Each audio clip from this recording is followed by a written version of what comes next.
नमस्कार साथियों, acquire knowledge channel में आपका स्वागत है। आज हम घन घनाभ का आयतन निकालना सीखेंगे, उसका क्षेत्रफल निकालना और इसकी जो प्रॉपर्टी होती है वो भी समझेंगे। ठीक है, घन को क्यूब बोलते हैं और घनाभ को क्यूबॉइड बोलते हैं। ये हमारे क्वेश्चन रहेंगे, दोनों लैंग्वेज में रहेंगे, इंग्लिश और हिंदी दोनों में आपको क्वेश्चन मिल जाएगा। ठीक है, समझाएंगे हम हिंदी में ही। अब देखिए घन घनाभ, ठीक है, आपको दिख रहा होगा चित्र में, इसमें आपको लग रहा होगा इसकी प्रत्येक भुजाएं बराबर हैं, लेकिन इसमें क्या है, इसमें आमने सामने की भुजाएं बराबर हैं। ठीक है, घनाभ में। और कुल भुजाएं कितनी है इसमें? भुजाएं मतलब साइड्स है ना, और इनको बोलते हैं शीर्ष, शीर्ष को बोलते हैं वर्टेक्स, और फेसेज, फेसेज मतलब फ्रंट है उसको फेस बोलते हैं। आप ऐसे समझिए, जैसे कोई ये घनाभ है जी, तो ये इसका फेस है, यहाँ सतह है, ये इसकी भुजा है, जो कोना दिख रहा है जो, ठीक है, यहाँ से ये मुड़ रहा है ना, और ये जो कॉर्नर है वो शीर्ष है, यानी वर्टेक्स। ठीक है, अब आपका क्वेश्चन है पहला, ही आपको दिख रहा होगा, पहले क्वेश्चन दिख रहा होगा, अगर एक घनाभ के शीर्षों की संख्या ए, भुजाओं की संख्या बी तथा सतहों की संख्या सी हो तो ए बी सी के संख्यात्मक मान में संबंध बताना है आपको। ठीक है, इसमें 3 ऑप्शन दिए हैं और चौथा दिया है उसमें ऑल ऑफ दीज। ठीक है, तो आप समझिए, सबसे पहले आपको समझना जरूरी है कि इसमें कितने शीर्ष होंगे। शीर्ष मतलब कौन है? वर्टेक्स। कितनी भुजाएं? ये भुजा बोलेंगे इसको, यानी साइड। और ये जो पूरा दिख रहा है ये सतह होगी। ठीक है, ऐसे समझिए, ये सतह है ना, ये सतह है, ये सतह है। तो आप इसको गिनिए, आप कितने कितने हैं। तो इसमें दिया है आपको संख्या दी है ए, एक इसकी दी है वर्टेक्स की, शीर्षों की संख्या है ना, ये शीर्षों की संख्या दी है आपको ए। और साइड्स, साइड्स मतलब साइड्स, साइड्स, साइड्स मतलब क्या है? किनारे, किनारे मतलब भुजाएं, भुजा, भुजा दिया आपको बी। और सतह, सतह मतलब फेस, फेस दिया है सी। ठीक है, आपको इनकी संख्या पहले पता होना चाहिए। तो इसकी संख्या कैसे पता करें? देखिए, आप छोटे बॉक्स से ही पता कर सकते हैं। आप देखिए, आपको समझ में आ रहा होगा, ये घनाभ है, घनाभ में इसके, ये इसको, इसका जो फेस दिख रहा है आपको, ये फेस का क्षेत्रफल है, इसके जस्ट पीछे वाला फेस का भी वही क्षेत्रफल होगा। क्षेत्रफल आप समझते हैं, लंबाई का चौड़ाई से गुणा करते हैं तो क्षेत्रफल आ जाता है। ठीक है, जैसे आपको बोर्ड दिख रहा होगा, ये लंबाई दिख रही होगी, ये चौड़ाई दिख रही होगी, इसका गुणा कर दे तो पूरा क्षेत्रफल आ जाएगा बोर्ड, बोर्ड का। तो ऐसे इसका आ जाएगा ना, ये लंबाई, ये चौड़ाई का गुणा कर देंगे आप तो बोर्ड, इसका क्षेत्रफल आ जाएगा। तो इसके जस्ट पीछे वाला सेम होगा।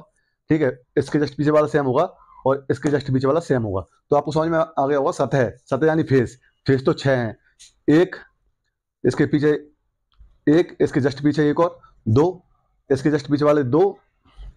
देखिए फिर से अब इनकी हम संख्या गिनते हैं।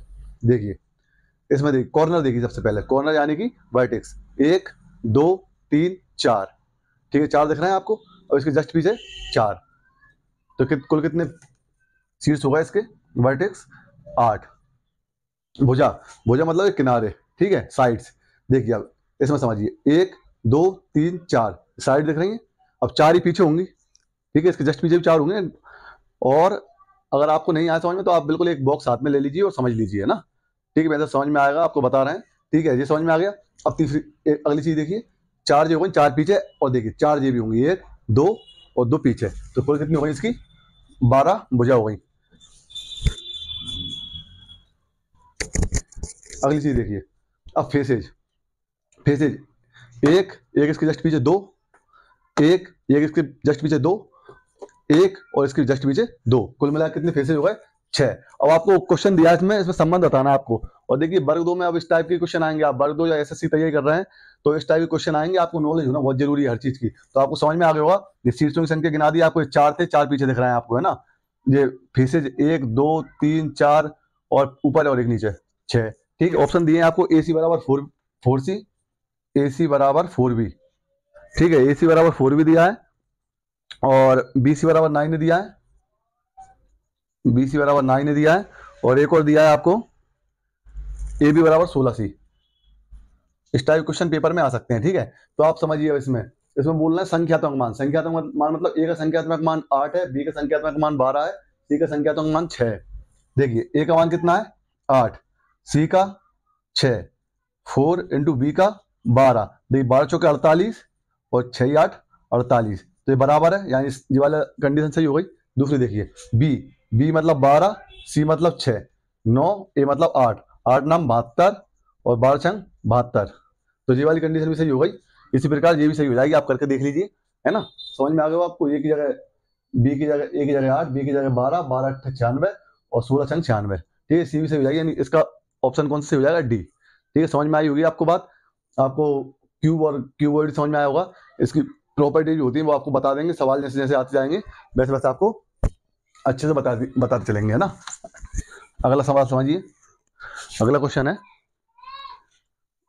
घनों के आयतन का अनुपात, दो घन दिए हैं, घन ऐसा है ना जिसकी प्रत्येक भुजा बराबर हो, घन की प्रत्येक भुजा बराबर है। देखिए जैसे कि ये है ना, ये क्यूब है तो ये क्या घन है, क्यूब मतलब उसको तो क्यूब बोल ही रहे हैं इसको, है घन को क्या बोलते हैं क्यूब, जो तो ये क्यूब ही है। इसकी प्रत्येक सतह बराबर होगी, यानी 6 फलक हैं तो 6 फलक इसके बराबर है। देखिए इसकी भुजा बराबर है, ए इंटू ए क्या होता है ए स्क्वायर, तो ए स्क्वायर इसका क्षेत्रफल है, ए स्क्वायर इसका है, ए स्क्वायर इसका है, ए स्क्वायर इसका है, सबके ए स्क्वायर है, तो मतलब इसके क्षेत्रफल बराबर है, यानी कि इसका क्षेत्रफल 4 है तो सबका 4 4 होगा, है ना। और कुल कितने फलक है इसमें, 6 फलक हैं। तो आपको पता होगा एक वर्ग का सूत्र होता है, जैसे वर्ग है, वर्ग के क्षेत्रफल का सूत्र क्या होता है, ए और ए होता है, इसकी भुजाएं है ना सेम होती है तो ए स्क्वायर होता है, ठीक है। अब इसमें 6 फलक हैं ऐसे, तो इसका सतह पृष्ठीय क्षेत्रफल क्या हो जाएगा। देखिए जब आप वर्ग लेते हैं तो वर्ग सिर्फ एक ही फेस दिखता है आपको, है ना, एक ही फलक दिखता है, एक ही सतह दिखती है, एक ही सतह दिखती है, तो उसका सूत्र क्या हो जाता है ए स्क्वायर, वर्ग का क्षेत्रफल ए स्क्वायर। इसका क्या होगा, इसमें 6 फलक हैं तो क्या हो जाएगा 6 ए स्क्वायर घन का, आप समझ गए होंगे ना। ऐसे ये घनाभ में होगा, घनाभ में लेकिन आपको क्या करना पड़ेगा, आगे वाले के क्षेत्रफल और पीछे वाले के क्षेत्रफल बराबर होगा। ये तो आपको समझ में आ गई, कोई बॉक्स ले लीजिए, मोबाइल का डिब्बा ले लीजिए, उसमें आपको दिखेगा आगे वाले की जो फलक होगा वही लंबाई चौड़ाई पीछे वाले की होगी, तो दो आपस में दो दो बराबर होते हैं, ये दो बराबर हैं, साइड वाले दो बराबर हैं और ऊपर नीचे वाले दो बराबर हैं, तो इसमें सूत्र क्या लग जाता है। इसलिए देखिए ये मान लो लंबाई है एल, चौड़ाई है बी, तो एल इंटू बी इसका क्षेत्रफल हो गया और 2 का गुणा हो जाता है। ऐसा ही बी इंटू एच, ये बी है, बी ऐसा ये ले लीजिए, एच ऊंचाई ले लीजिए, है ना। अब इन दोनों कर लिया मान लो नीचे वालों का, बी इंटू एच, तो इसमें भी 2 गुण हो जाए, क्यों क्यों क्यों बी इंटू एच ये वाला फलक भी है और इस तरफ वाला भी है, ये भी दिख रहा है ये भी दिख रहा है।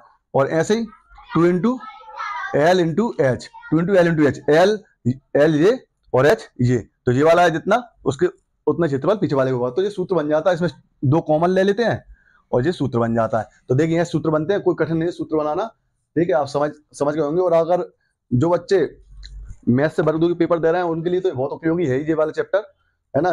ये यूनिट 6 में आपके, और यूनिट 6 लगभग हम करा चुके हैं, उसमें जो समांतर श्रेणी था, क्वाड्रेटिक इक्वेशन था, यानी द्विघात समीकरण, वृत्त का क्षेत्रफल निकालना और वृत्त की प्रॉपर्टीज से संबंधित कुछ सवाल कराए हैं, ठीक है। और थोड़े बहुत बच्चे तो आपसे बोला अगर आप करके देख लेते हैं तो डाउट भेज दीजिए, आपको नंबर प्रोवाइड करा दिया जाएगा। तो आपको समझ में आ गया क्षेत्रफल के सूत्र ऐसे निकल जाते हैं ना, ये निकल गया, ठीक है। तो ये हो गया घन का पृष्ठीय क्षेत्रफल का सूत्र और ये हो गया घनाभ का। तो ऐसे आपको सूत्र बनाना सीख भी सकते हैं आप, जरूर नहीं आप याद ही करें, ठीक है।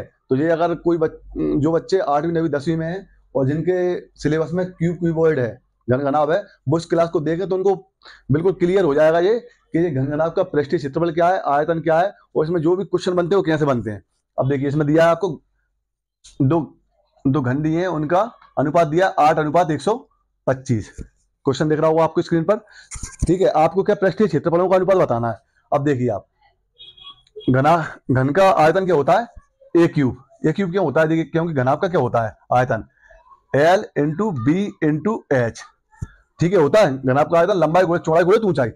घनाभ में लंबाई चौड़ाई ऊंचाई अलग अलग है, लेकिन घन में तो देखिए लंबाई भी सेम है, ऊंचाई भी सेम है और चौड़ाई भी सेम है, तो इसका मान ए और ए यानी कि ए क्यूब हो जाता है। इसलिए घन का आयतन क्या हो जाता है ए क्यूब।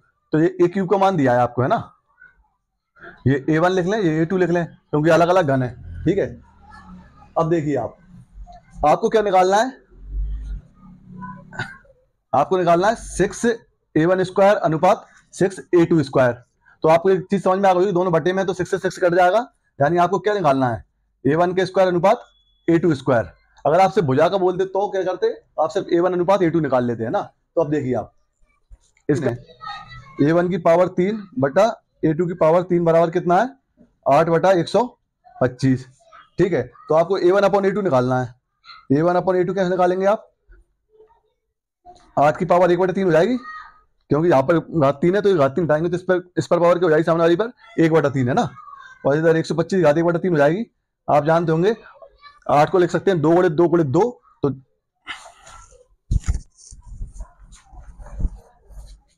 देखिए 2 गुणित 2 गुणित 2, और इसको लिख सकते हैं 5 गुणित 5 गुणित 5। इन दोनों की पावर कितनी है 1/3। देखिए यहाँ पर 2 की घात 3 हो जाएगी, यहाँ पे 5 की घात 3 हो जाएगी, ठीक है, हो जाएंगे। इन दोनों को एक साथ ऊपर लिख लें, ठीक, गुणित 1/3, 3 से 3 कट गया, तो a1 क्या हो गया 2 और a2 क्या हो गया 5। अब हमको क्या इनका स्क्वायर करना है, ठीक है, तो अब ये हमको निकालना है ना a1 स्क्वायर अनुपात a2 square, a1 square, a1 कितना है 2, तो 2 का स्क्वायर कितना होता है 4, ठीक है, और 5 का स्क्वायर क्या होगा 25, तो 4/25। ऑप्शन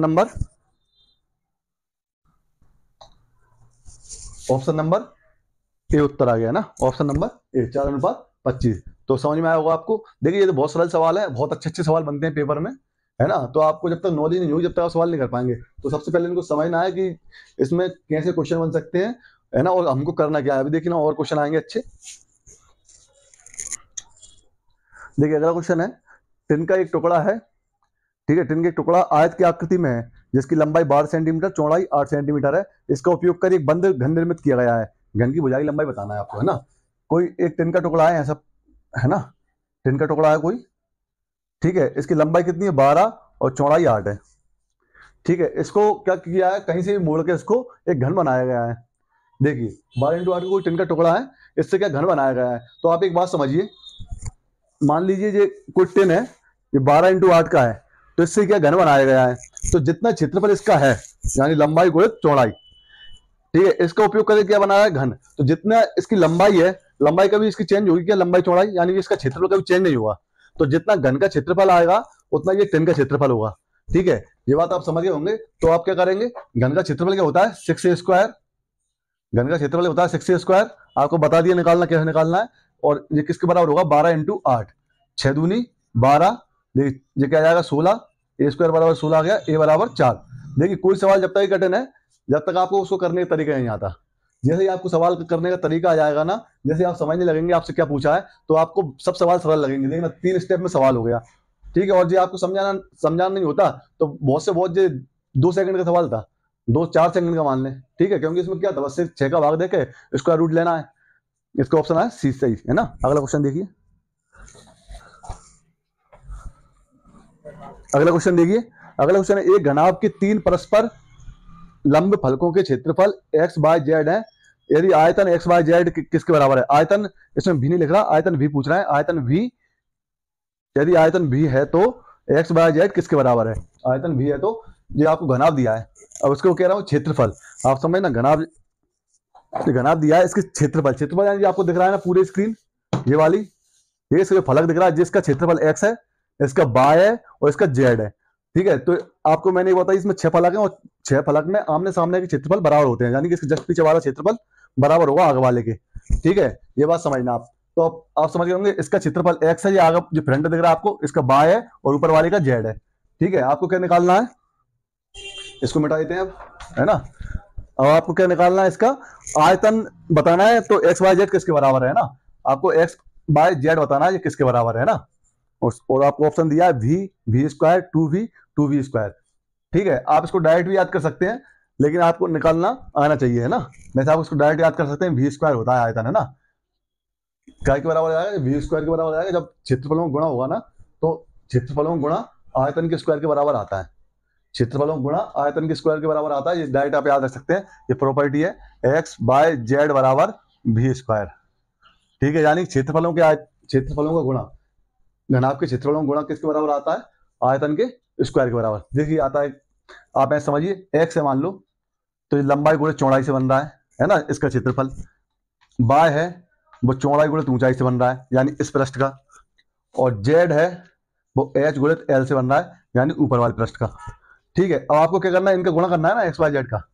एक्स वाई जेड का गुणा करेंगे तो क्या जाएगा, देखना 2 बार एल है एल स्क्वायर, 2 बार बी है बी स्क्वायर, 2 बार एच है H square, L B H की पावर 2 हो जाएगी ना, सब की पावर 2 है। एल बी एच क्या होता है, आयतन होता है, लंबाई गुणित चौड़ाई गुणित ऊंचाई, आयतन का स्क्वायर। तो आप डायरेक्ट यहां से भी याद कर सकते हैं, ठीक है। इनके क्षेत्रफलों का गुणा आयतन के स्क्वायर के बराबर होता है। आपको जानना बहुत जरूरी है, क्योंकि इस टाइप के क्वेश्चन आप पेपर में आते हैं ना। ये देखना, ये भी शायद किसी पेपर में आया है, उसमें लगा CDS 2019 में आया और 2015 में भी आया है, 2 बार आ चुका है ये वाला क्वेश्चन। ये वाला क्वेश्चन 2 बार आ चुका है, एक बार CDS 2019 में और एक बार 2015 में, है ना। तो ये अच्छा क्वेश्चन है, लेकिन बस ये है कि आप समझ नहीं रखते हैं बच्चे, और समझ नहीं रखते हैं तो क्या इस टाइप के सवाल नहीं कर पाते हैं। उनको क्या, जब मतलब कोई क्वांटिटेटिव आता है, यानी कि नंबर आते हैं उसमें, है ना, संख्यात्मक मान आते हैं, तो आपको करना आसान लगता है। जब एक्स वाई जेड एबीसी आते हैं तो आप नहीं कर पाते हैं ना। अगला क्वेश्चन देखिए, अगर जब तक आपको कोई सवाल करने का तरीका नहीं आता है ना, जब तक आप नहीं कर पाएंगे। अब आपको स्क्रीन पे क्वेश्चन दिख रहा होगा, 3 मीटर गहरी और 40 मीटर चौड़ी नदी। 3 मीटर गहरी और 40 मीटर चौड़ी, 40 मीटर चौड़ी और गहराई इसकी 3 मीटर, ठीक है। 3 मीटर गहरी और 40 मीटर चौड़ी नदी है ना। और इसकी रफ्तार कितनी है? 2 किलोमीटर प्रति घंटा, यानी 2 किलोमीटर प्रति घंटे की रफ्तार से ये बह रही है, 2 किलोमीटर प्रति आवर। अब आपको सवाल बहुत कठिन लग रहा होगा। हम 9वीं 10वीं पढ़ते थे, ये सवाल आते तो बहुत टफ लगते थे, समझ में नहीं आता था कि करना क्या है ना, क्योंकि अच्छे तरीके से हमने समझे नहीं है, या शायद हमको उस तरह से पढ़ाया ना गया हो। लेकिन आजकल तो इतने साधन उपलब्ध हो गए हैं, इतनी सुविधाएं हैं, मोबाइल में इतने सारे लोगों की वीडियो पड़ी है, तो आप देख सकते हैं और जो आपको अच्छा लगे उससे समझ सकते हैं, ठीक है। लेकिन आप एक बार हमारा तरीका ये जरूर देखें कराने का। अगर जो भी वीडियो देख रहे हैं, अगर आपको अच्छा लगे तो शेयर जरूर करना, जिससे हम ज़्यादा से ज़्यादा लोगों तक पहुँच सकें। देखिए अब जो आपको दिख रहा है ना, अब नदी का रफ्तार 2 किलोमीटर प्रति घंटा। अब आपसे पूछना है वो 1 मिनट में इस नदी से समुद्र में गिरने वाले पानी की मात्रा, और वो लीटर में बताना है आपको। 1 मिनट में कितने लीटर पानी समुद्र में गिर जाएगा, ठीक है। तो आप कैसे समझेंगे इस क्वेश्चन को? देखिए क्या निकालना है, ये समझ में आ रहा होगा आपको, आयतन निकालना है ना, कितना आयतन गिर जाएगा। लेकिन आपको सिर्फ इसमें लंबाई चौड़ाई दिख रही है, यानी कि ये मान लो ये नदी का मान लो पृष्ठ है, बिल्कुल सामने से दिख रही है आपको नदी गिरती हुई, तो इसके 40 है लंबाई और चौड़ाई है 3, ठीक है। तो ये तो आपको क्षेत्रफल दिख रहा है, तो इतना क्षेत्रफल गिरता चलेगा। अगर आपको पता होता कि 1 मीटर तक नदी गिर जाएगी, मान लो पीछे की तरफ से 1 मीटर तक नदी गिर जाएगी, आपको दिख रहा है पीछे, है ना। तो क्या करते आप 40 और 3 का गुणा 1 से करते, यानी आयतन ऐसे निकालते ना, तो 4 3 12, 120 गुणित 1 करते तो क्या हो जाता, आपको पता चल जाता 120 मीटर क्यूब पानी गिर जाता। अगर 2 मीटर बोलता मैं कि 2 मीटर गिर जाएगा, तो आप क्या करते 140 3 और 2 यानी 240, है ना। 4 3 12 और 12 दूनी 24, 240 मीटर क्यूब पानी गिर जाता। तो आपको ये पता करना है 1 मिनट में कितना पानी, 1 मिनट में कितनी लंबाई तय कर लेगी नदी, है ना। ये पता करना है। 2 किलोमीटर प्रति घंटे की रफ्तार है, 1 मिनट में वो कितनी दूरी तय कर लेगी, तो उतना ही पानी समुद्र में गिर जाएगा, ठीक है। आपको समझ में आई होगी वाली बात। तो देखिए इसको आप क्या करें, 2 किलोमीटर प्रति आवर को आप क्या करें, मीटर प्रति आवर में बना लें। क्यों? तो मीटर में जो दी है लंबाई आपको, चौड़ाई, यानी चौड़ाई मतलब गहराई भी बोल सकते हैं ना। देखिए 2 किलोमीटर प्रति घंटे, किलोमीटर क्या होता है 1000 मीटर होता है, 1000 मीटर, और 1 घंटे में कितने मिनट होते हैं 60 मिनट, ठीक है। देखिए 0 0 कट गया, 2 3 6, यानी क्या आ रहा है 100 मीटर प्रति मिनट, 100/3 है ना, 100/3 आ रहा है, 100/3 मीटर प्रति मिनट गिर रही है ना। 100/3 मीटर जा रही है 1 मिनट में, है ना। तो आपको ये निकालना था कितने मीटर गिर जाएगी, है ना 1 मिनट में, तो 100/3 मीटर हो रही है, सही सही कर रहा है ना। देखिए 0 0 कट गया, 2 3 6, 100/3 मीटर। अब क्या करोगे आप, इसका 3 × 40 × 100/3 और मीटर प्रति मिनट है ना, ये मीटर प्रति मिनट, और यही मीटर है, यही मीटर, तो मीटर क्यूब तो आ ही जाएगा, मीटर क्यूब प्रति मिनट आ जाएगा। 3 से 3 कट गया, कितना आ गया 4000 आ गया, ठीक है। 4000 मीटर क्यूब प्रति मिनट। अब आपको क्या बनाना है, आपको बनाना है लीटर में। देखो उसमें 4000 ऑप्शन दिया है, तो आपको लगाना नहीं, 4000 लगा दिया आपने, है ना। आपको इसको मीटर क्यूब को आपको क्या बनाना है लीटर में। तो आप एक बात समझिए, 1 मीटर क्यूब बराबर होता है 1000 लीटर। अगर आपको ये बनाना सीखना है तो कमेंट कीजिए, आपको बनाना बता देंगे। ये 1 मीटर क्यूब बराबर होता है 1000 लीटर, ठीक है। तो क्या आ जाएगा 4000 गुणित मीटर क्यूब में, 1 मीटर क्यूब में कितना होता है 1000 लीटर, गुणित 1000 लीटर, और प्रति मिनट है ही, है ना। देखिए 4000 का 1000 से गुणा होगा तो कितनी जीरो आ जाएंगी, 6 जीरो आ जाएंगी। देखिए ऑप्शन नंबर सी, ठीक है। समझ में आया होगा ये। अगला क्वेश्चन देखिए, एक क्षेत्र की विमाएं मतलब वो होता है dimension of a field. Dimension मतलब लंबाई चौड़ाई ऊंचाई, विमाएं, है ना। 15 12 है। क्षेत्र के एक कोने पर 8 मीटर लंबा 2.5 मीटर चौड़ा और 2 मीटर गहरा एक गड्ढा खोदा जाता है, और निकली हुई मिट्टी क्षेत्र पर समरूप फैला दी जाती है। क्षेत्र की सतह कितनी उठ गई है। देखिए ये भी CDS में आया है 2014 में। देखो आपको मैं बता रहा हूँ, ये वीडियो अगर आप देख रहे हैं, आप पेरेंट्स हैं, तो आप आपके बच्चों को बता सकते हैं, इतनी अच्छी नॉलेज नहीं मिलेगी उनको, ठीक है।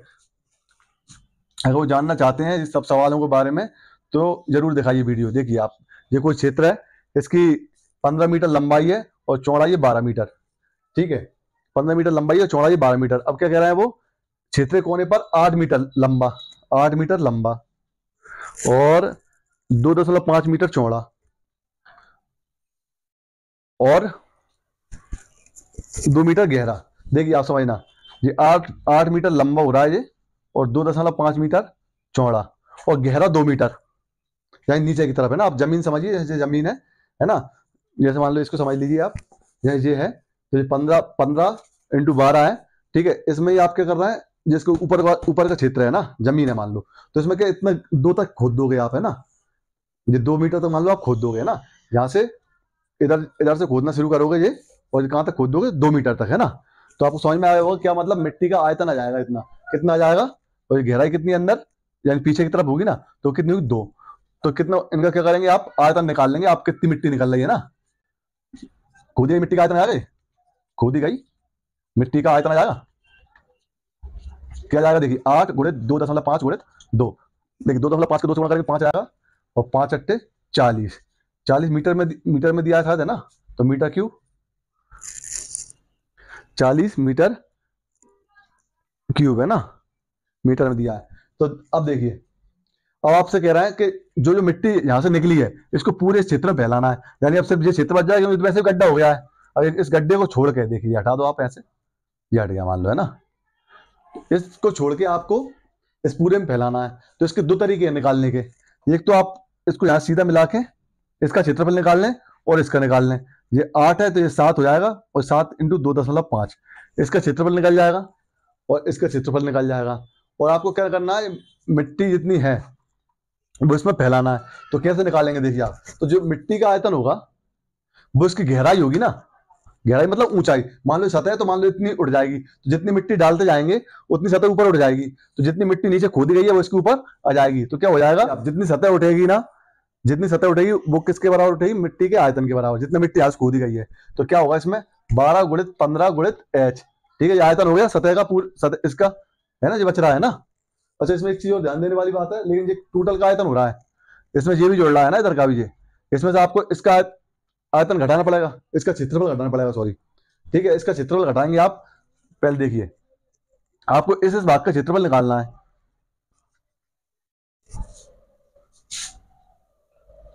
देखिए आप समझिए, आपको ये वाला क्षेत्रफल निकालना है, कौन सा, ये वाला है ना, ये वाला, ठीक है, और ये वाला क्षेत्रफल हटाना है अब इसमें से। तो आप क्या करेंगे, वैसे अगर आपको पूरे में बोलते तो 12 गुणित 15 निकाल लेते, है ना, तो पूरा क्षेत्रफल आ जाता, लेकिन आपको ये वाला क्षेत्रफल हटाना है, यानी 2.5 गुणित 8 माइनस 2.5 गुणित 8, कितना हो जाएगा, 12 का 15 से गुणा करेंगे तो 180, 25 अट्टे 200 यानी 20, यानी कितना आ गया 160। तो आपको 160 में फैलाना है ना, 160 वर्ग मीटर क्षेत्र में फैलाना है आपको, तो 160 मीटर वर्ग क्षेत्र में फैलाना है। और इसकी ऊंचाई कितनी उठ जाएगी, गुणित ऊंचाई, ये किसके बराबर होगी, 160 क्या है, क्षेत्रफल है पूरा इसका, और मिट्टी की ऊंचाई कितनी उठ जाएगी, है ना, मिट्टी कितनी हो जाएगी इसमें।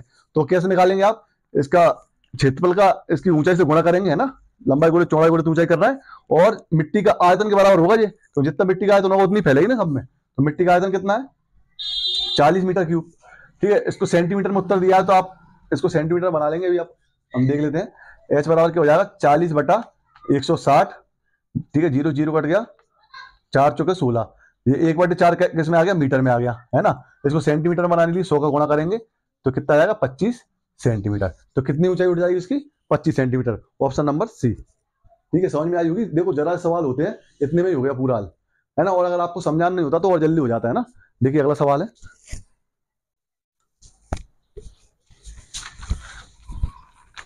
अगर आपको वीडियो पसंद आ रहे हो तो हमारे चैनल को सब्सक्राइब जरूर कीजिए, आपको दिख रहा होगा एक्वायर्ड नॉलेज, है ना, और शेयर कीजिए। और ये वीडियो वर्ग 2 और एसएससी वालों के लिए बहुत उपयोगी होने वाली है, जो बच्चे वर्ग 2 का पेपर देंगे और जो एसएससी की तैयारी कर रहे हैं और जो भी विभिन्न कंपटीशन एग्जाम की तैयारी कर रहे हैं उसके लिए, सबके लिए उपयोगी है। और इसके अलावा ये हम इतने बेसिक से समझा रहे हैं, हर चैप्टर हमने इतने बेसिक समझाया है, तो ये आपके क्या, अगर कोई पेरेंट्स है तो अपने बच्चों को भी दिखा सकते हैं। और उसके अलावा अगर कोई 8 9 10th का बच्चा है, उनको समझ में नहीं आता है घनघनाभ के कभी आयतन निकालते हैं, ये पृष्ठीय क्षेत्रफल ये क्यों होता है, कोई भी डाउट है वो सब क्लियर हो जाएगा, वो आपको बता भी दिया हमने ना हर एक चीज से। अब देखिए, एक घन के विकर्ण की माप 8 √3 सेंटीमीटर, घन का आयतन बताना है। एक घन है, ये घनाभ है ना, तो अगर एक घन है ठीक है, ये घन है, घन की प्रत्येक फलक बराबर, यानी फलक का क्षेत्रफल बराबर प्रत्येक भुजा बराबर है ना। तो इसका क्या विकर्ण दिया है आपको 8√3। देखिए विकर्ण क्या होगा इसका, पीछे वाला जो कोना है ना आगे वाले कोने से मिले, ये कितना दिया है 8√3, पीछे वाला कोना आगे वाले कोने से मिलेगा तो क्या होगा, ये घन का विकर्ण है। ठीक है, क्या समझेंगे इसको आप, ऐसे समझ लीजिए। देखिए जैसे ये बॉक्स है, ये बॉक्स के ये आगे वाला दिख रहा है ना आपको, और ये पीछे नीचे वाला दिख रहा है, इसके अंदर से यहाँ पे मिलेगा ना, ठीक है, अंदर से नीचे वाले से ये ऊपर वाला मिलेगा, तो ये है घन का विकर्ण। ऐसा नहीं कि आप इस कोने से इस कोने को मिला दो, ठीक है, ये तो वर्ग का विकर्ण होता है ना, वर्ग या आयत का। तो इसमें देखिए चित्र में समझिए कैसे होगा, ये वाला कोना ये आगे वाले कोने से, ये फ्रंट फेस है, ये पीछे वाला है ना, तो इससे मिलेगा, तो ये विकर्ण है इसका। तो ये कितना दिया 8√3, और घन के विकर्ण का सूत्र होता है a√3, √3 से √3 कट गया 8 बचा, आपको घन का आयतन होता है a क्यूब, 8 का क्यूब होता है 512 मीटर क्यूब दिया है, सेंटीमीटर क्यूब दिया है, सेंटीमीटर क्यूब दिया है, इसमें बी तीसरे नंबर पे लिखा हो गया, बी उत्तर है इसका, है ना, तीसरे नंबर पर लिख रहा है, है ना। देखिए इतना सवाल है, पर नॉलेज की बात है। अच्छा आपको एक चीज बताते हैं, अगर आपके कमेंट आते तो आपको बताएंगे, घन के विकर्ण का सूत्र ये क्या होता है a√3, वर्ग के विकर्ण का सूत्र a√2 होता है ना, ये क्या होता है, वर्ग के विकर्ण का सूत्र a√2 होता है, घन के विकर्ण का a√3 होता है, घनाभ का होता है अंडर रूट में l² plus b² plus h², यानी लंबाई स्क्वायर चौड़ाई स्क्वायर ऊंचाई स्क्वायर। अगर आप कमेंट करते हैं, आप जानना चाहते हैं, बिल्कुल बेसिक से चीज जानना चाहते हैं, सूत्र बन कैसे रहे हैं, तो हर एक सूत्र बनाना बता देंगे। इसके लिए आपको चैनल को सब्सक्राइब करना है, वीडियो को ज्यादा से ज्यादा शेयर करना है और कमेंट करना है। कमेंट में आप लिखें तो हर एक सूत्र बनाना बताएंगे आपको, चाहे घन से संबंध बता देंगे और आयत से संबंध बता देंगे इनका। ठीक है, अगला सवाल है, लेकिन हम सोच रहे हैं आप एसएससी की तैयारी कर रहे हैं, तो आप ये जानना चाहते नहीं है, आप सिर्फ याद करना चाहते हैं चीजें, तो इस हिसाब से हम भी वीडियो लेके आ रहे हैं, लेकिन हम फिर भी बहुत बेसिक से बता रहे हैं, है ना, बहुत बेसिक से बता रहे हैं। यदि ये घन के विकर्ण की लंबाई l है, इस घन का कुल पृष्ठीय क्षेत्रफल कितना है। कोई घन है, दोबारा घन दिया है, उसके विकर्ण की लंबाई क्या दी है, विकर्ण की लंबाई दी है आपको l दी है ना, विकर्ण l दिया है, तो आपको उसका क्या बताना है, कुल पृष्ठीय क्षेत्रफल, है ना। क्षेत्रफल का सूत्र आपको पता है, क्षेत्रफल, है ना, क्षेत्रफल क्या होता है उसका 6a², आपको बताया भी स्टार्टिंग में। और अगर आप और अच्छे जानना चाहते हैं तो बिल्कुल कमेंट कीजिए, बिल्कुल अगली एक क्लास और आएगी अभी घन और घनाभ के सवालों की, तो उसमें क्लियर करा दिया जाएगा। और 6a², ए का मान यहाँ पर कैसे निकालेंगे आप, a√3 बराबर होता है विकर्ण, a√3 बराबर विकर्ण होता है, ठीक है, a√3 बराबर विकर्ण, यानी कि a बराबर क्या आ जाएगा l/√3, ठीक है, क्या आ जाएगा 6, ए का मान क्या है l/√3 का स्क्वायर, यानी 6l² 3, 3 दूनी 6, 2l²। Option number D 2l²। इतने सवाल होते हैं, अगर आपको हर वीडियो में बताया जा रहा है, और हर बार ये वाली बात बोलूंगा मैं, कोई भी सवाल तब तक कठिन होता है जब तक हमको आता नहीं है।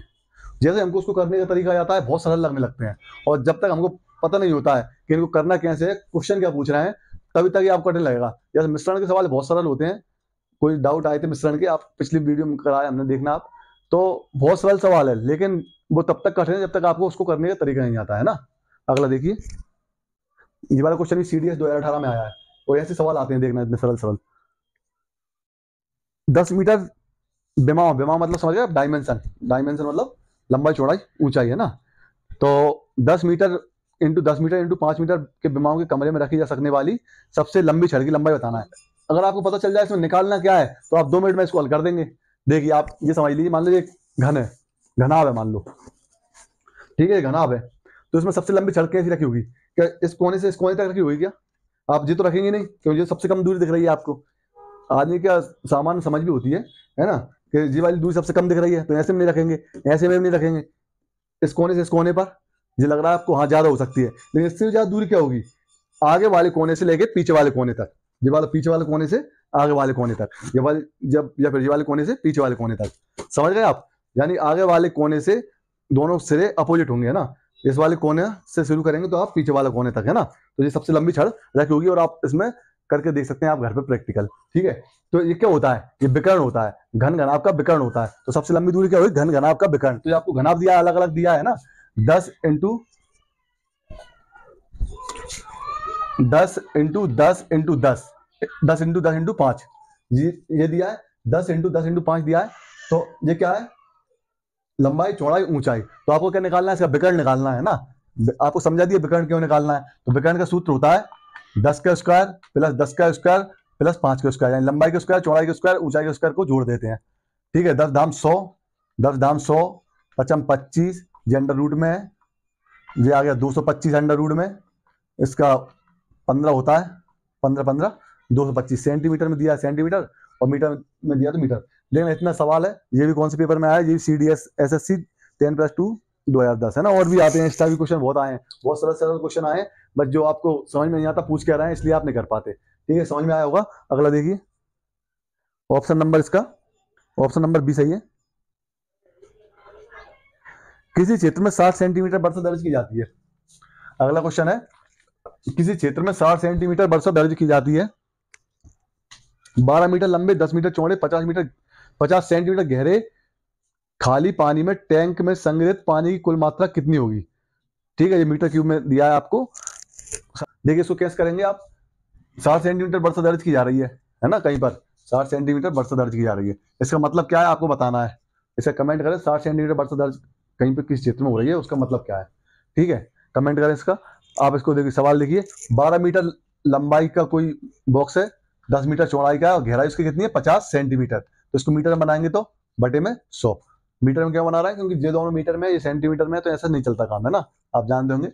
50 एकम 50, 50 दूनी 100, 2 पंजे 10, 12 पंजे 60, 60 मीटर क्यूब आंसर।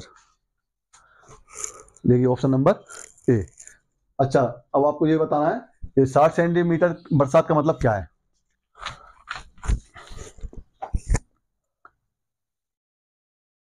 देखिए अगला क्वेश्चन है, प्रत्येक 6 सेंटीमीटर किनारों वाले 3 घनों को सिरे से सिरे तक जोड़कर एक घनाभ बनाया जाता है। घनाभ का संपूर्ण पृष्ठ क्षेत्रफल कितना है।